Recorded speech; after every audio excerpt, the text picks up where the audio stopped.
maghahating gabi umiiyak, sumisigaw at tarantang tumawag sa emergency service hotline sa Australia ang 20-year-old Pinoy immigrant na si Seth Gonzales. Pinatay raw ang buong pamilya niya. Dinata niyang tadtad ng saksak ang ama at ina sa first floor ng kanilang bahay. Sa second floor, naabutan niyang patay rin ang nakababatang kapatid na babae. May signs din ng saksak, palo sa ulo at sakal yung bata. Nagwawalay tumakbo sa kapitbahay si Seth at humihingi ng tulong. Pagbalik niya sa bahay kasama ang isang kapitbahay, niyakap niya ang dugoang mga magulang at umiiyak na sinabing, "Papa, Papa, Mami, Mami." Pero ang lahat ng ito, tila isang pang-Oscar Best Performance sa acting ni Seth. Dahil ang nagmassacre sa buong pamilya ni Seth kasama ang teenager na kapatid ay mismong si Seth. At yan ang ikakwento ko. Ang pag-massacre ng isang anak sa kanyang buong pamilya, ang motibo sa likod ng krimen at ang tangkang paglinlang niya sa mga otoridad ng Australia. Natulala si Seth Gonzales. Pag-uwi niya sa bahay madaling araw kahapon matapos ang isang gimmick, natagpuan niyang patay ang buong pamilya. Sa dingding ng sala nakasulat sa dugo ang isang mensaheng nagpapakita umano ng matinding galit sa mga Pilipino. Sinaksak sa dibdib ang tatay ni Seth na si Teddy Gonzales, 46 na taong gulang at isang abogado. Pinukpok ang kanyang nanay na si Loiva, 43 taong gulang, habang ginilitan ang kapatid na si Claudine, 18 taong gulang.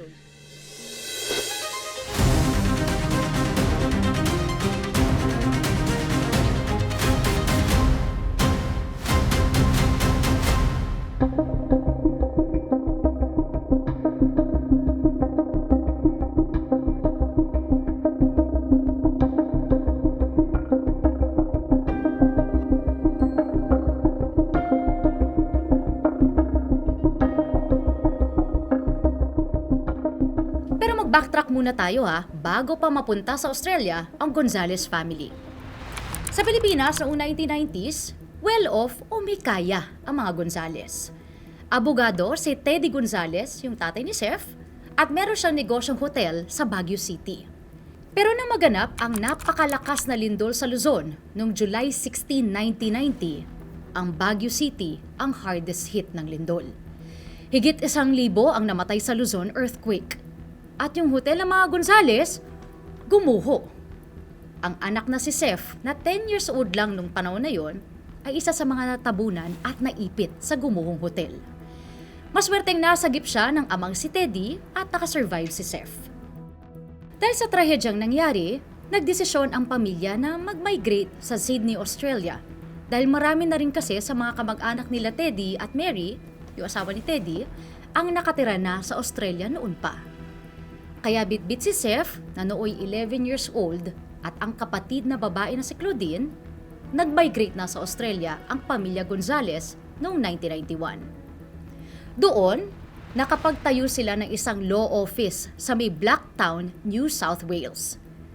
Dahan-dahan nakapag-adjust ang pamilya Gonzales sa buhay sa ibang bansa.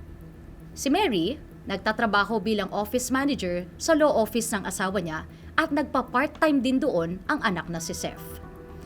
Kumikita ng maayos yung mag-asawa sa law firm nila. At binubuhos nila ito sa magandang buhay at kinabukasan para sa kanilang 2 anak. May maganda silang bahay, sabi nga, dito sa may North Ryde na isang suburb sa Sydney. At ay ibibigay nila ang mga pangangailangan ng magkapatid na Seth at Claudine, gaya na lang na magandang edukasyon. Si Claudine ay high school student sa maayos sa eskwelahan at si Seth naman ay nag-aaral ng kursong Bachelor of Arts sa isang universidad. Noong naging 18 years old si Seth, nag-part-time siya as paralegal sa law office ng ama at may dagdag kita siya. Bukod pa doon, niregaluhan pa siya ng mga magulang ng gusto niyang kotse. So kung susumahin lahat ng mga nabanggit ko, tila parang perfect family itong pamilya Gonzales. Parang napakaganda ng buhay nila sa Australia. So ang tanong, anong nangyari? Paano nagawa ni Seth na i-massacre niya ang sarili niyang pamilya?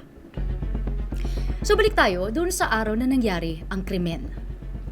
July 10, 2001.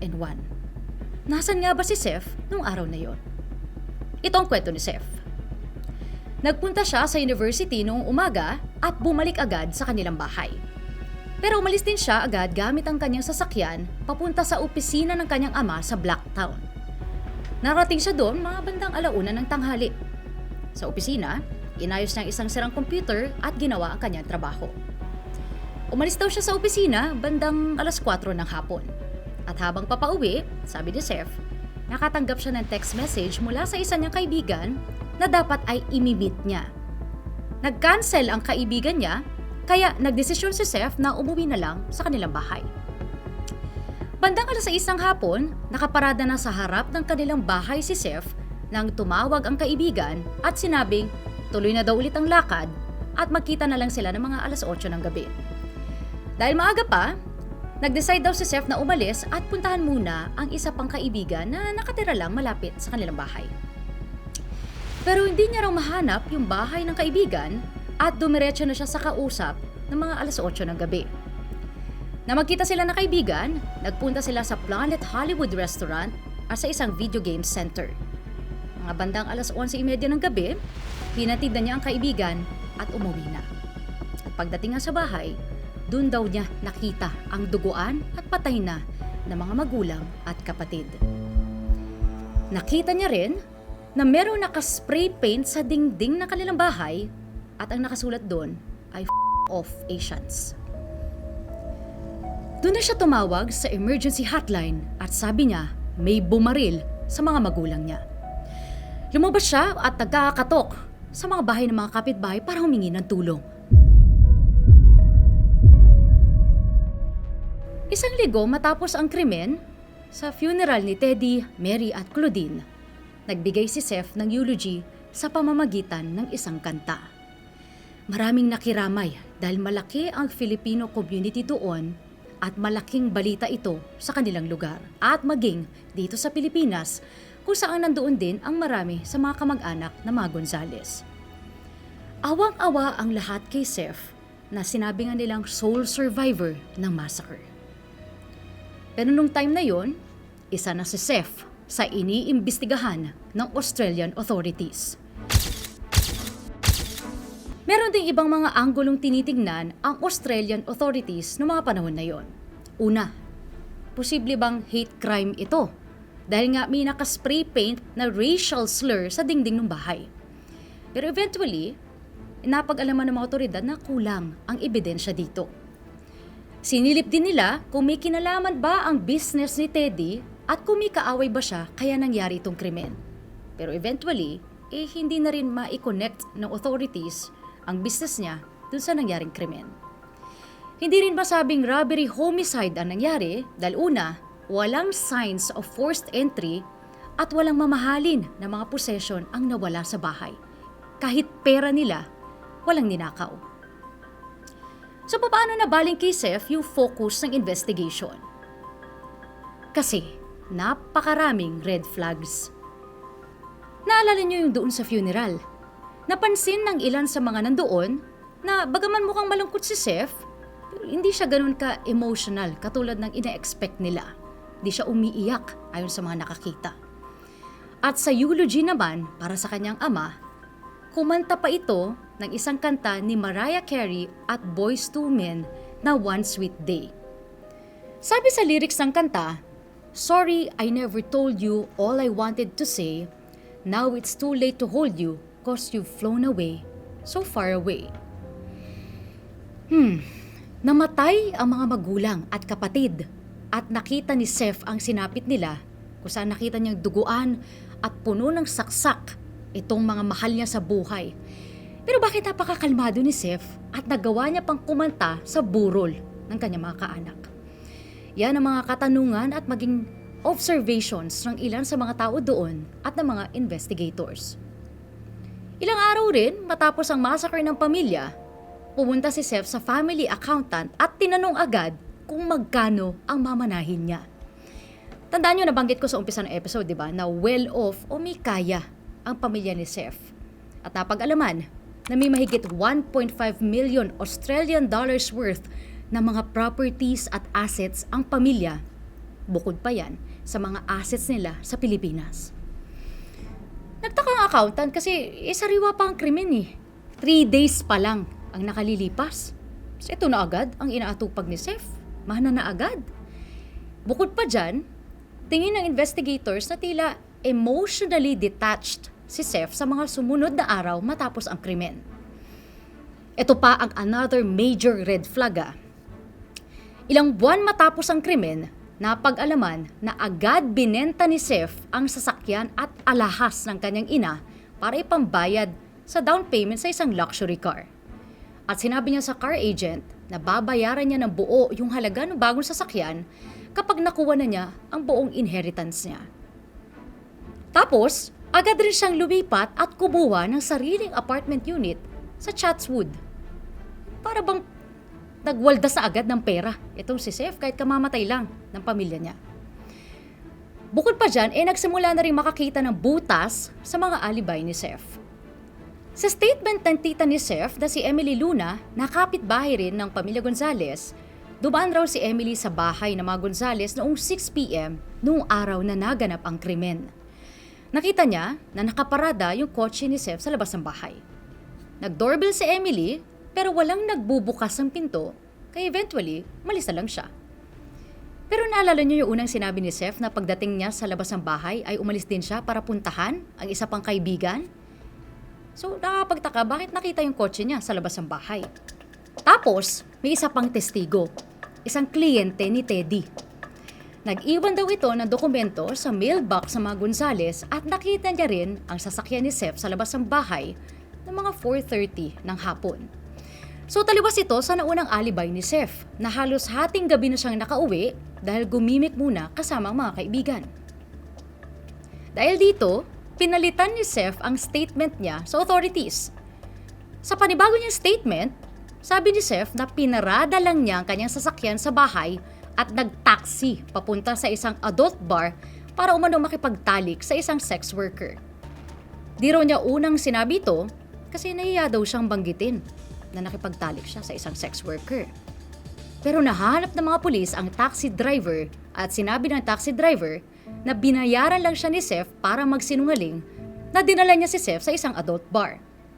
At yung sex worker, nahanap rin ng mga otoridad. Hindi raw niya nakita si Sef nung araw na yon kasi naka-day off siya nung nangyari ang krimen. So taking all of this into account, si Sef na, yung sole survivor ng massacre, ang naging number 1 suspect sa krimen.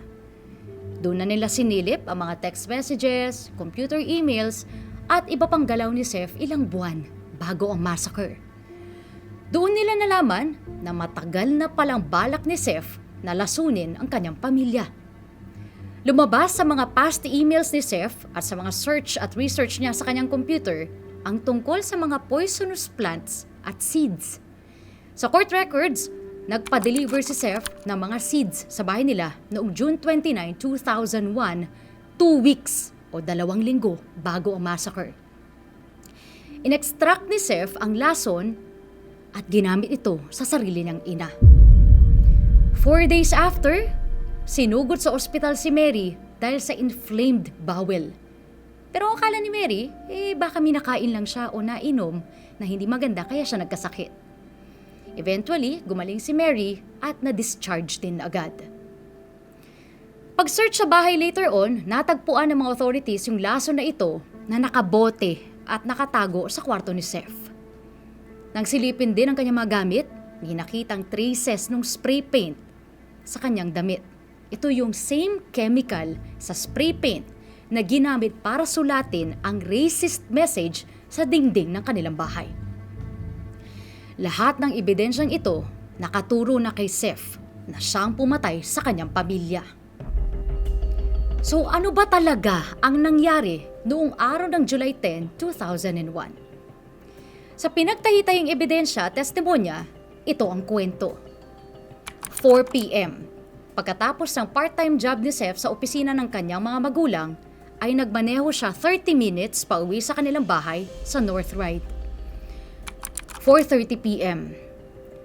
Kinuha ni Sef sa kanyang kotse ang isang baseball bat. Pumasok siya sa kusina ng kanilang bahay at doon siya kumuha ng kutsilyo at dumiretso sa kwarto ni Claudine sa second floor.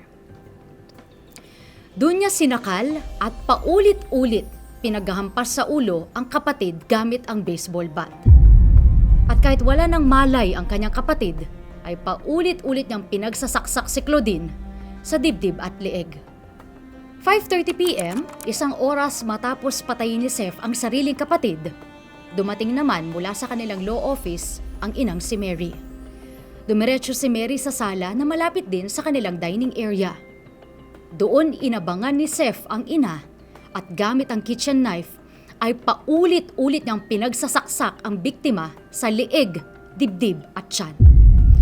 Lumabas pa sa autopsy na sa sobrang lalim ng mga saksak ay nahati ang windpipe ng biktima. 6:50 p.m. Dumating naman sa bahay si Teddy. Hindi na hinayaan pa ni Seth na maibaba ng kanyang tatay ang bitbit na briefcase at agad na sinaksak ang ama. Nagtamo ng mga saksak sa puso, spinal cord at baga si Mr. Gonzales. Lumabas sa autopsy na sa tindi ng saksak ay nahati na ang spinal cord nito. Pagkatapos sa mga karumal-dumal na krimen na ito, nagpalit ng damit si Seth at dinispose ang sapatos, kutsilyo at baseball bat na ginamit niya sa krimen. Doon na siya nag-spray paint sa kanilang dingding na mga katagang of Asians, KKK, na isang racist message. Umaasa si Seth na iisiping ito ang motibo sa krimen. 8 p.m., isang oras matapos ang massacre, pumunta si Seth sa bahay ng isang kaibigan. Walang kaalam-alam ang kaibigan sa krimen na ginawa ni Seth at doon na nga sila lumabas para mag-hangout sa arcade malapit sa lugar ng kaibigan. 11:30 p.m. ay hinatid na ni Seth pabalik sa bahay ang kanyang kaibigan at umuwi na sa kanyang bahay. Pag-uwi niya sa bahay ay doon siya nagpanggap na nagulat at natatarantang tumawag sa emergency service hotline para i-report na may pumatay umano sa kanyang mga magulang at nadatnan niya ang mga bangkay nila pagka-uwi niya. Doon na rin siya nagtatatakbo sa mga kapitbahay at nagkunwaring humingi ng tulong. So bakit nagawa ni Seth na paslangin ang mga magulang at nag-iisang kapatid? Ano ang motibo niya sa krimen? Lumabas sa desisyon ng Australian Court na ang motibo ay para makuha at masolo niya ang mana at kayamanan ng mga magulang. Nabanggit din na strikto at conservative ang mga magulang ni Seth. Dapat mataas ang grades niya sa school at dapat acceptable sa kanila kung sino man ang makakarelasyon ng mga anak.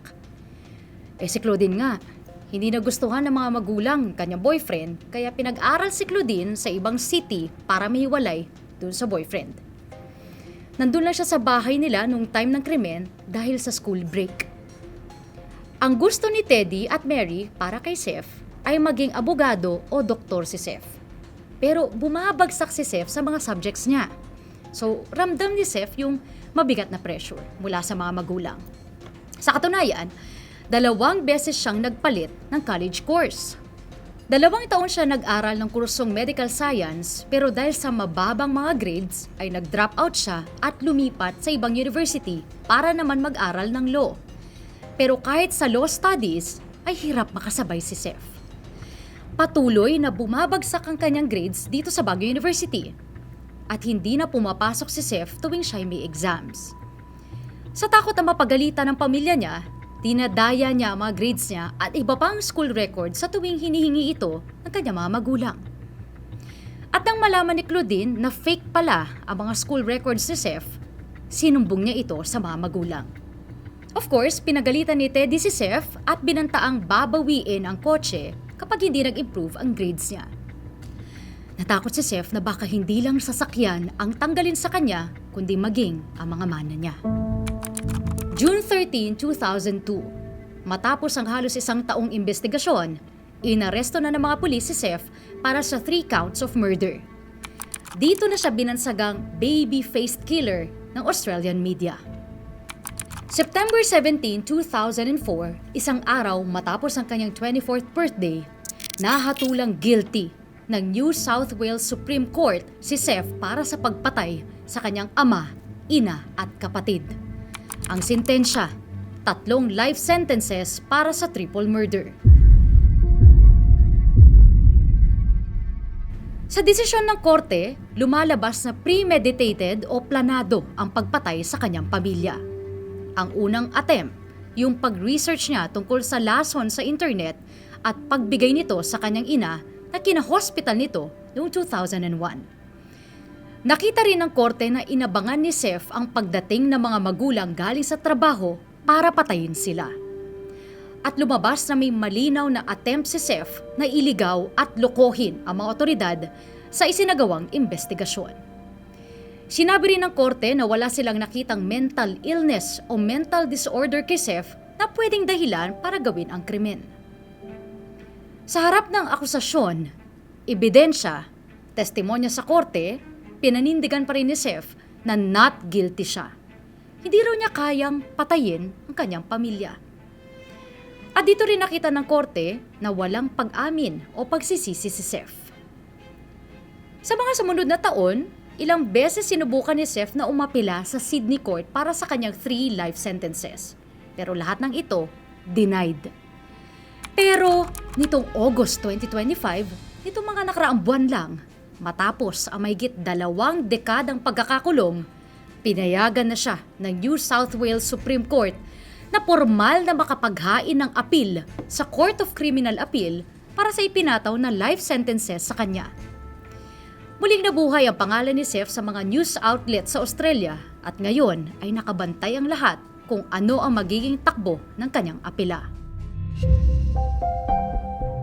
Sabi nga, money is the root of all evil. At ang pagpaslang sa buong mong pamilya ay masasabing tunay na kasamaan. Mahirap maisip papaano nagawa ni Seth na mapatay ang sarili niyang pamilya.